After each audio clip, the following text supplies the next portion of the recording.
সাকিব তামিমকে নিয়ে যে পোস্টটা করছে সেই পোস্টের লাস্ট লাইনটা যদি আপনি একটু খেয়াল করেন, সাকিব বলছে যে দোয়া করবেন আমার ভাই তামিম যেন দ্রুত সুস্থ হয়ে আবার মাঠে ফিরে আসতে পারে।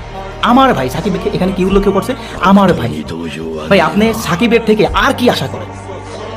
এর থেকে ভালো আপনি সাকিবের থেকে আর কি আশা করতে পারেন ভাই? ভাই আমরাই হচ্ছি যে তামিম সাকিবের মধ্যে একটা দৈরত্ব সৃষ্টি করি, আমরা নিজেরা তো তাদেরকে আলাদা করি। কিন্তু ভাই দিন শেষে আপনি যদি এই পোস্টার দিকে আপনি তাকান, তাহলে ভাই আর কোনো দৈরত্ব আমি মনে করি থাকা উচিত না। আমরা বাংলাদেশি, আমরা সকলেরই ফ্যান। সাকিব আমাদের দেশের ক্রিকেটার, তামিম আমাদের দেশের ক্রিকেটার।